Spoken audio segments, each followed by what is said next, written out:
Don Ricardo Lombana, muy buenos días. Mientras algunos se tienen que estar preocupando por el tranque, veo que hay ciudadanos privilegiados. Hay niveles, Hay niveles, ¿no? Hay niveles.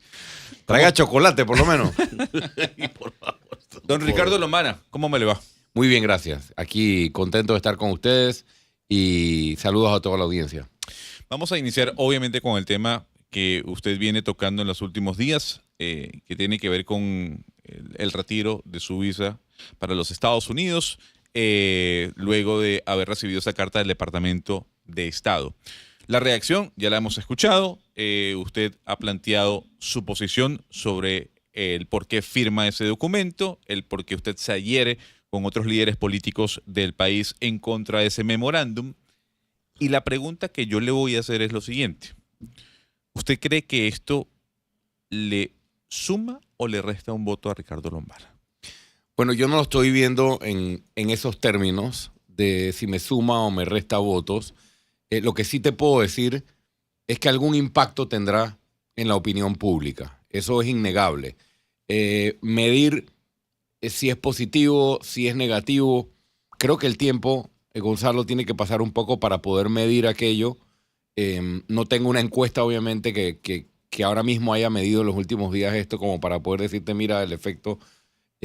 Pero lo que sí te voy a decir, y creo que ustedes ya me conocen desde hace varios años, es que si se tienen que asumir posturas que tienen sus costos, se asumen porque son de principios, ¿no? Y en este caso es un tema de principios y evidentemente por una conveniencia o un cálculo político electoral no voy a cambiar la postura. Entonces, creo que para responderte de la manera más precisa posible ahora mismo, es que eso estará por verse, ¿no? Eso estará por verse si tendrá un costo o no.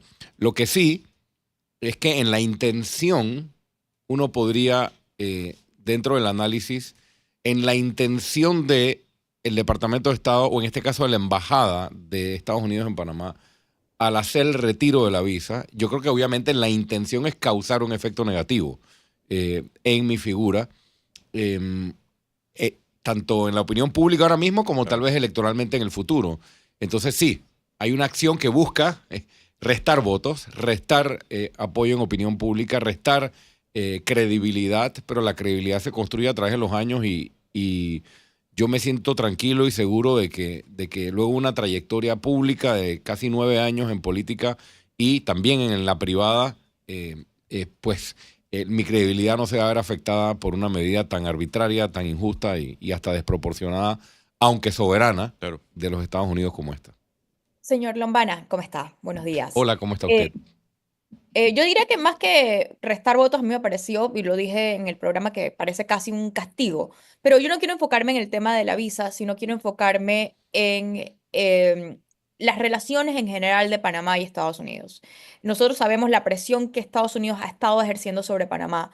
Yo quiero saber si Ricardo Lombana hubiese sido presidente, ¿cómo hubiese balanceado estas posiciones? El mantener pues el país y lo que nosotros sabemos que este tipo de presión genera en la población panameña y la realidad de que Estados Unidos es nuestro mayor socio comercial y es la mayor potencia del mundo. ¿Cómo usted hubiese manejado estas dos posiciones? Bueno, de salida tengo que admitir, trato de ser sensato en estas posturas siempre, tengo que admitir que no es fácil. O sea, no es una postura fácil o una posición fácil en la que uno, en la que se está, cuando tienes obviamente a la principal potencia mundial ejerciendo presión, muchas veces de manera injusta, de manera caprichosa, sobre un país obviamente pequeño y que a veces tal vez no tiene todas las herramientas para poder hacerle frente a esa presión. Reconociendo esa dificultad, he expresado anteriormente que desde el principio se debió buscar una posición de unidad nacional. Es decir, así como la crisis del 64, proporciones guardadas porque no es lo mismo obviamente, una de las principales acciones que tomó el presidente Chiari en su momento y el Ejecutivo fue unir a las figuras políticas del país en una posición unitaria, una posición unida, firme, y también otros liderazgos sociales en su momento para una posición única de la República de Panamá frente a las presiones, avasallamiento o estas acciones que había cometido los Estados Unidos lamentables en su momento. Entonces, eso lo hubiese buscado Ricardo Lombana desde una presidencia de la República.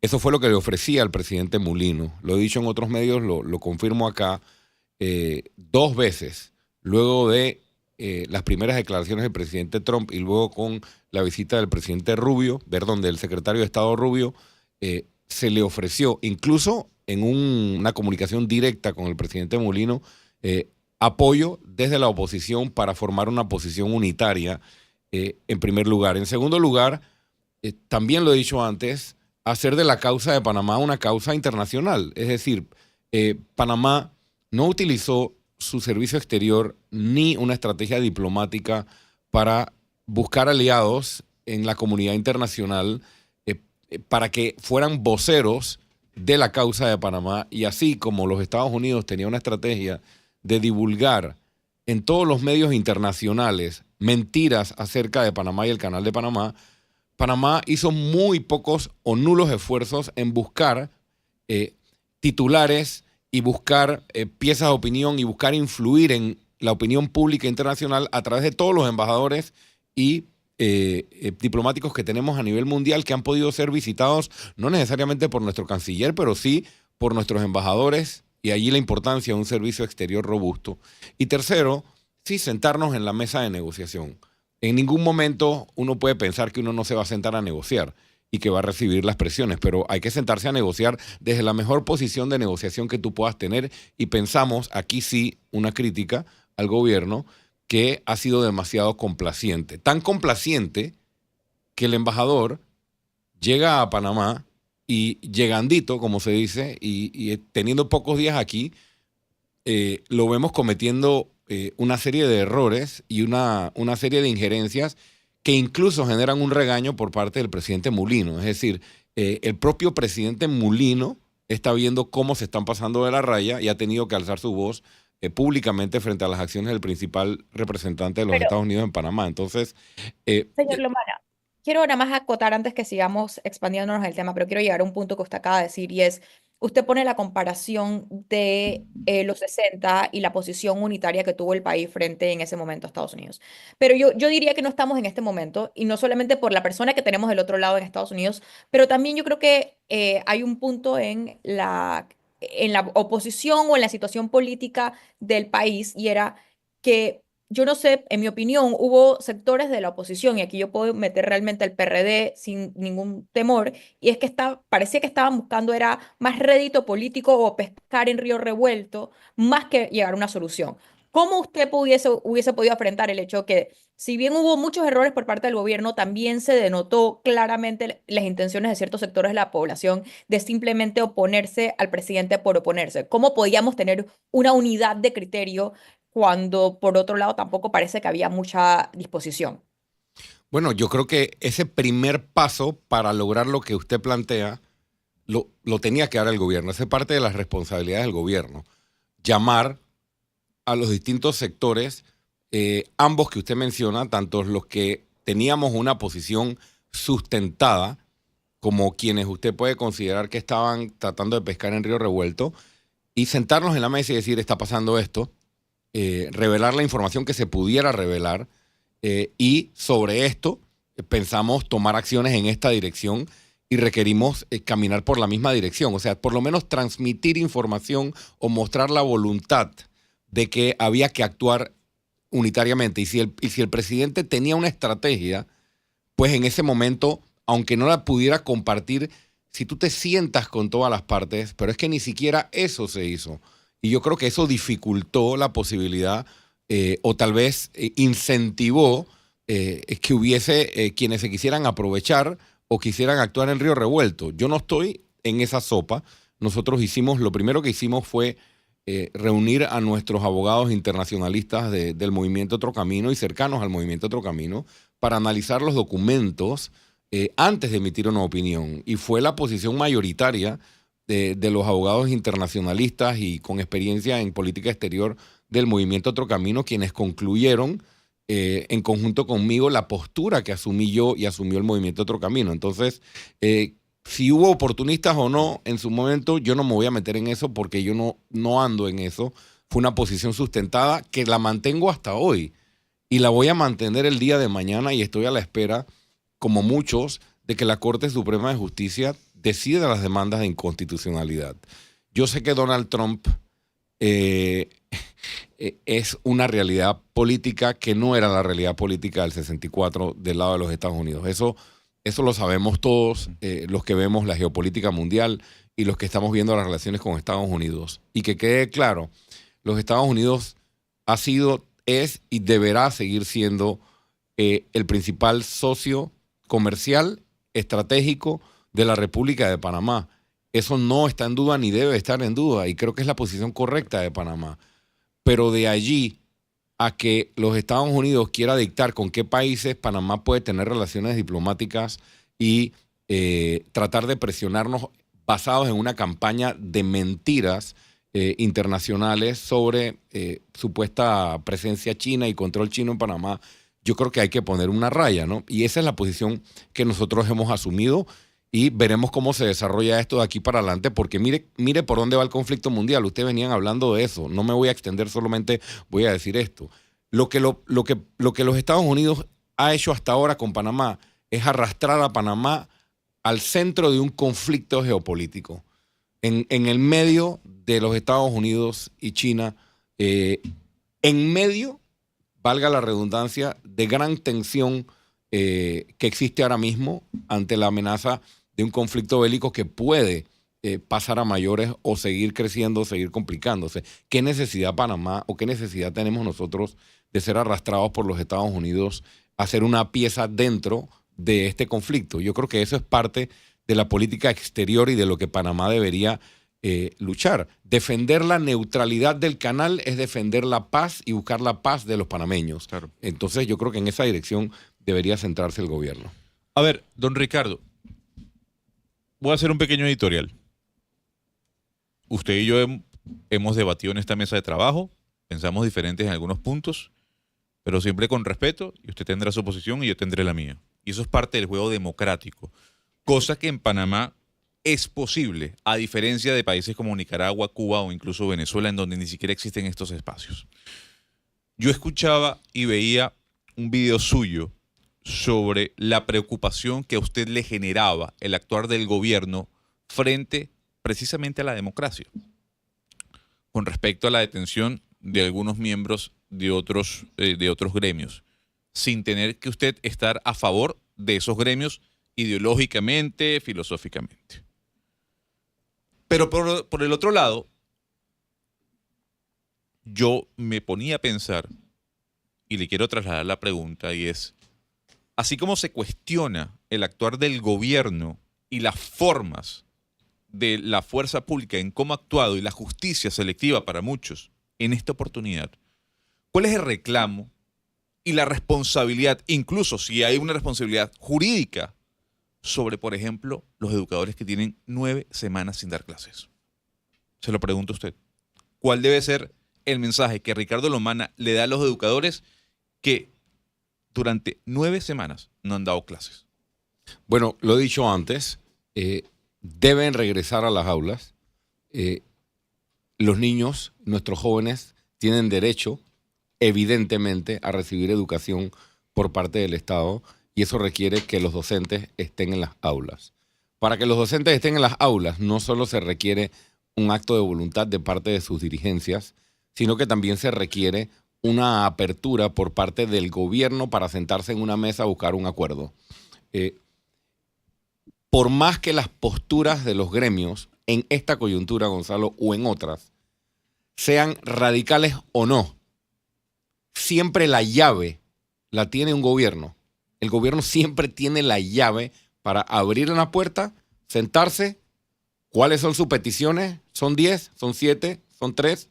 ¿Podemos conceder acá? ¿No podemos conceder acá?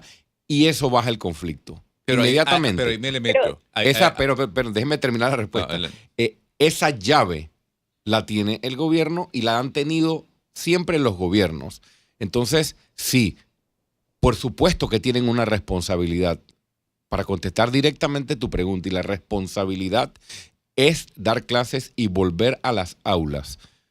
Eso se hubiera facilitado con una postura, me parece a mí, mucho más abierta del gobierno con respecto a sentarse en la mesa, que fue negada por muchas semanas de manera consecutiva. Y bueno, están ocurriendo algunas cosas en estos días. Y espero que pronto haya humo blanco sobre esta situación. Pero sobre la base en la que empezaste tu pregunta, también quiero decir algo. Esa postura que yo asumí en su momento, cuando fueron detenidos algunos dirigentes sindicales, y que apunté al riesgo democrático, al riesgo de la democracia, y apunté a la justicia selectiva, y apunté a las malas formas que se estaban manejando, fui criticado por muchos. ¿Por qué? Porque algunos interpretaron que yo salía en defensa de una organización, en este caso, que ha causado mucho caos en este país, como el Suntrax. Volviendo a lo que me preguntaste al principio de la intervención, de si uno anda calculando votos o no anda calculando votos. Créeme que lo pensé mucho en ese momento, porque yo dije, la gente va a interpretar o va a pensar que yo estoy defendiendo al Suntrax. Pero aún así, aunque se tratara de personas que han trapeado el piso con mi nombre, como los dirigentes de ese movimiento, y el nombre de mi familia, de mis hijos, porque no hay un grupo que me ha atacado tanto como ese y me ha difamado tanto como ese. Uno tiene que defender posturas de principios. Y lo hagan con X, con Y o con Z. Y la justicia no puede ser selectiva. Entonces, regreso a que ojalá haya humo blanco.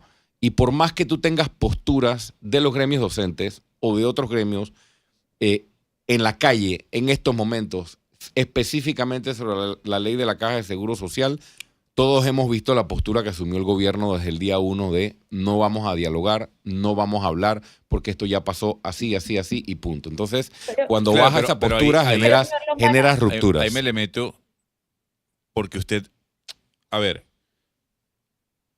conociendo su trayectoria, conociendo cómo usted es digamos, en el cotidianismo político, a Ricardo Lomana no se le puede negar que es un hombre de posiciones fuertes y claras, así como muy pocos políticos hay.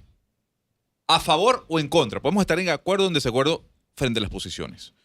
Y seguramente esas mismas posiciones usted las tendría si fuese presidente. ¿Cómo negociar? ¿Cómo sacar humo blanco? ¿Cómo sentarme a la mesa? Si la contraparte, la exigencia que me está dando es derogue la ley.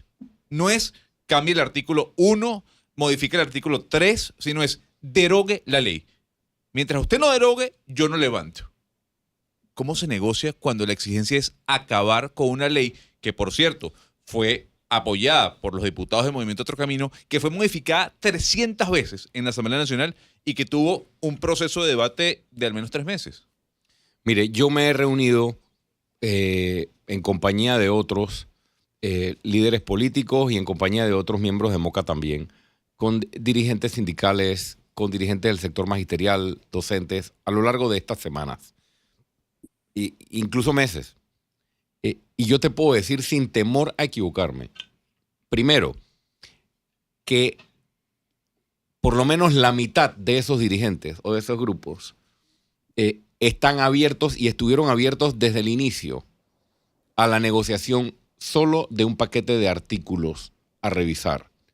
Y que la postura de derogatoria o nada era la postura de los sectores más radicales dentro de los que estaban unidos en las calles o haciendo los cierres o haciendo la protesta en oposición a la ley. Entonces, como me estás colocando en un sombrero o en una postura que entiendo por la pregunta y por la entrevista de que pudiera estar yo en la presidencia y aspiro a estar en la presidencia, uno sabe que del otro lado hay posiciones de negociación. Y para mí, mi interpretación siempre fue que derogatoria o nada era una postura de negociación. O sea, tú te estás sentando en la mesa, ok, antes de sentarme, mi postura es el extremo negro y el gobierno el extremo blanco. Entonces, cuando tú tienes posturas extremas de negociación, tienes que tener mano izquierda, mano derecha, cintura, buenos negociadores para buscar las soluciones o las puertas de salida.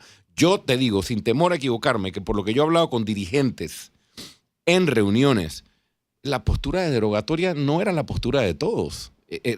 Había un paquete. Es más, cuando nosotros presentamos aquella carta al presidente de la República, que la presentaron 5 diputados, pidiendo que se incluyeran en las sesiones extraordinarias un paquete de artículos, nosotros le preguntamos, antes de redactar esa carta, a los gremios, cuáles son los artículos sensitivos que estarían en una negociación. Y ellos nos proporcionaron un listado de artículos y nos demostraron en una reunión que había un grupo importante que no estaba en la postura de derogatoria o muerte, o derogatoria o nada.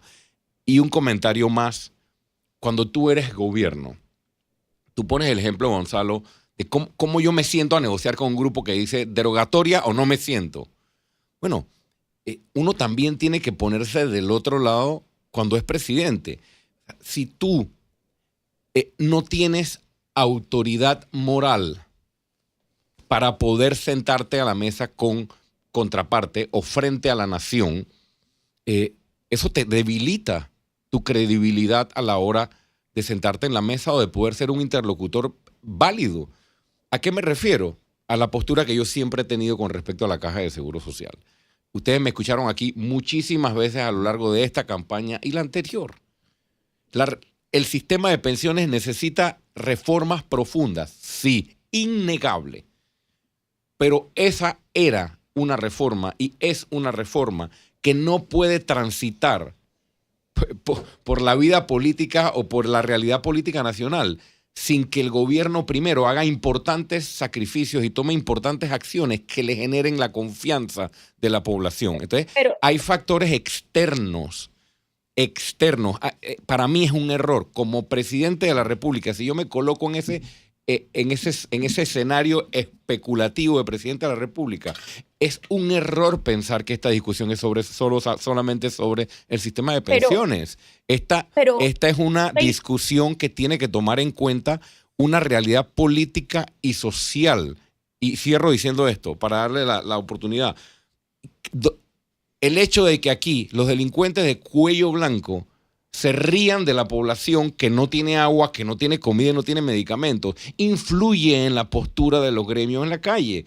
Y eso no lo queremos ver. Se piensa que la discusión es solo sobre las medidas paramétricas o solo sobre un sistema de pensiones, y es mucho más profundo que eso. Entonces, si el gobierno o la justicia o el Estado no atiende las necesidades básicas, deja que los delincuentes de saco y corbata se rían y le saquen la lengua a la población necesitada, y vimos el teatro del recibimiento del señor Martinelli en Colombia, entre otras cosas, mientras a otros sí los mandaban a la megajoya, y siguen señalándose escándalos o actos de corrupción o licitaciones o servicio exterior repartido para allegados, notarías repartidas para allegados, justicia selectiva. No investigan al gobierno anterior porque hay un acuerdo de impunidad. Mi postura la pueden respetar. Yo sé que la respetan aquí porque aquí disentimos con respeto en esta emisora, pero tal vez no van a estar de acuerdo. Mi lectura como líder político jamás puede estar encasillada a que esta discusión es solo sobre el sistema de pensiones. Es sobre un Estado fallido y que no le ha resuelto ni atendido las principales necesidades sociales a los panameños. Pero, señor Lomana, ese estado fallido que usted dice ha reducido en los últimos 30 años la pobreza del 50% en el 89 al 13% al día de hoy, con muchas falencias y muchos problemas. Pero ese estado que usted dice que no es fallido, en 30 años de democracia, pues ha hecho avances importantes, no los necesarios. Y uno de los grandes problemas que tenemos es que seguimos siendo uno de los países más desiguales de América, pero vamos a ser exactos. ¿Cuál entonces es la definición de un Estado fallido? Y por eso me quiero centrar en el tema democrático. Usted está hablando de la falta de diálogo. Usted dijo que pues los gremios no se sintieron escuchados, pero un proyecto de ley que llegó a la Asamblea Legislativa y salió totalmente distinto por la gente que el sistema dice que es la que debe representar al pueblo, que es las personas a las que nosotros votamos, hicieron 300 reformas. Si nosotros entonces estamos en un sistema donde grupos que nadie vota salen a la calle, cierran la calle y entonces automáticamente piden que se reforme una ley que fue debatida, ¿cómo entonces usted definiría ese sistema? Te volteo la pregunta. ¿Cómo podemos entonces vivir en un sistema en el que tienes un candidato que viola la ley y la Constitución porque no fue elegido por su partido para poder ser candidato y no tiene candidato a vicepresidente como era el candidato Mulino? Y en opinión de muchos constitucionalistas, su candidatura era ilegal a todas luces, pero el Tribunal Electoral y la Corte Suprema de Justicia, en un fallo que decía que había que mantener la paz social y que por ello avalaban su candidatura, entonces deja correr a un candidato cuya candidatura era ilegal y con eso gana una elección. Yo te podría decir lo mismo. O sea, Yo le puedo ese es responder. el mismo sistema, ese es el mismo sistema en el que yo no quiero vivir, en el que se define una elección en un salón refrigerado con maletines y con pactos de impunidad. Si ese es el país en el que usted quiere vivir o usted está contenta con vivir, perfecto, yo se lo respeto. Pero gracias a esos acuerdos, Panamá es uno de los países más desiguales de América Latina y del mundo. Y esos indicadores de pobreza que usted menciona, en otra ocasión, con mucho gusto, podemos hacer un programa exclusivo de eso, porque las mediciones a veces también son cuestionables, porque sabemos que primero se medía por ingreso, literalmente o fríamente por ingreso, luego se inventó, o no se inventó, pues se estableció la pobreza, el índice de pobreza multidimensional, etcétera. Pero al final del camino, todos sabemos que en Panamá, cuando ves los números macroeconómicos y los cruzas con los indicadores sociales, realmente pudiera ser engañosa ese porcentaje tan alto que usted menciona de reducción de la pobreza. Por ejemplo, tú puedes decir, bueno, pero por ejemplo, si tú le dices al Banco Mundial hoy, tú ves esas estadísticas, seguramente todas esas estadísticas te van a decir que Panamá ha mejorado muchísimo porque hay acceso a agua potable en la región de Azuero. Y la gente puede decir, bueno, sí, tienen agua, pero mira la calidad del agua que reciben y cómo estamos enfermando a nuestra gente. ¿Por qué? Por un sistema que ha preferido la corrupción y los negociados en vez de la salud pública de los panameños. Si tú ves los indicadores, seguramente te van a decir, Azuero tiene agua, muy bien Panamá, pero qué tipo y qué calidad de agua que por 30 o 40 años ha enfermado a nuestra gente. Y ese enfermar a nuestra gente y esa calidad del agua es precisamente porque es más importante el negociado y la corrupción que la salud pública. Entonces, veamos los indicadores, desgranándolos bien y cómo realmente se están viendo las cosas. A ver, sigamos en la Asamblea Nacional. Hay un problema grave y ahí se involucro a otro camino, señor Lombana. Eso de involucrar, involucra en un expediente. No. Lo involucro porque hace parte del ecosistema político del país. Y es la falta de definición ideológica y filosófica que tienen quienes hacen parte de los partidos políticos. Porque tienen miedo, porque creen que no son la solución, pero a partir de lo que nosotros pensemos y cómo pensemos, bueno, hacia allá va una tolda política. Y usted habla de politiquería. No he mencionado esa palabra. No, momento. La politiquería que existe sobre el actuar de algunos. Le pregunto algo. ¿Cómo se puede explicar, escuche muy bien, cómo se puede explicar que Betseray Richards, que llega a la Asamblea Nacional por un movimiento, se une a otro, sale de otro, hace bancada con otro camino? No estoy diciendo que sea parte de la actual política, pero Betseray Richards piensa como otro camino, tiene la filosofía de otro camino. ¿Es necesario para otro camino juntarse con Betseray Richards más allá de hacer politiquería para crear una bancada? Mira, una de cal y una de arena. Te voy a reconocer, y creo que lo hemos hablado en otro momento en esta mesa, te voy a reconocer que una de las dificultades que ha tenido Moca como movimiento y partido nuevo es precisamente cómo entender la definición ideológica en el mundo político de hoy. ¿Por qué? ¿Y por qué ha sido difícil? Y mira que te lo reconozco, porque todos recordamos que Moca nace como un movimiento ciudadano anticorrupción. Cuando esto empezó hace 8 o 9 años, la bandera era anticorrupción. Entonces, ¿qué pasa? en la lucha anticorrupción no hay banderas ideológicas. Sí. Y detrás del movimiento que inició Ricardo Lombana se montó un montón de gente, luego se reflejó en el 2019 en una elección con 18% del voto, pero luego se toma la decisión de hacer un partido. ¿Y qué pasa? El partido obviamente, por definición, tiene que tener una filosofía ideológica y tiene que tener una doctrina. Y mira lo difícil que nos ha sido, porque ¿qué pasa? En el tema de la Caja de Seguro Social, en el tema de la mina y en muchos otros temas, hay distintas corrientes dentro del partido, muchas veces contrapuestas, y no ha sido fácil para Moca entrar en ese cajón de la definición ideológica pura y dura, como quien dice, esta es nuestra ideología, en esto es que creemos, el que está, y el que no que se vaya.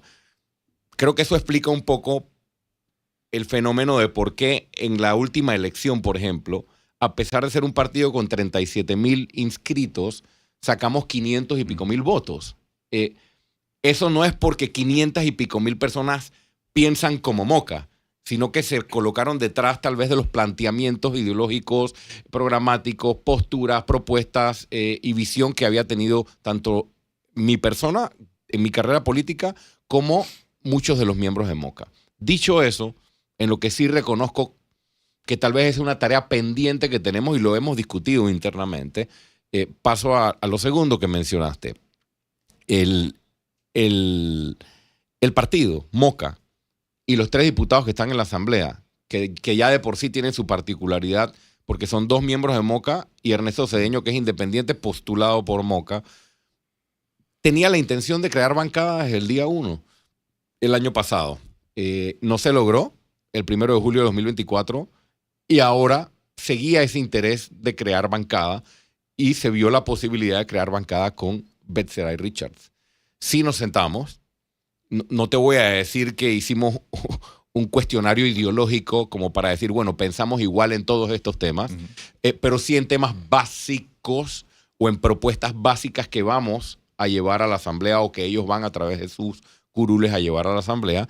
Y ese acuerdo básico satisfizo, al menos para mí y al menos para el Movimiento Otro Camino, que estábamos en la misma página. Por ejemplo, con respecto a temas de reforma de reglamento interno de la Asamblea, con respecto a reducción de planilla y eliminación de contratos y privilegios en la Asamblea, y en cuanto a fiscalización del órgano ejecutivo desde la Asamblea Nacional, para mencionarte al menos 3 temas principales. Es decir, un acuerdo puntual, sin haber tenido que entrar tal vez en Betseray Richard piensa como Moca. Bueno, yo te mentiría si te digo que sí al 100%, porque no le vamos a poner los ganchos a todos los puntos. Y sí, yo creo que en política uno tiene siempre que decir la verdad.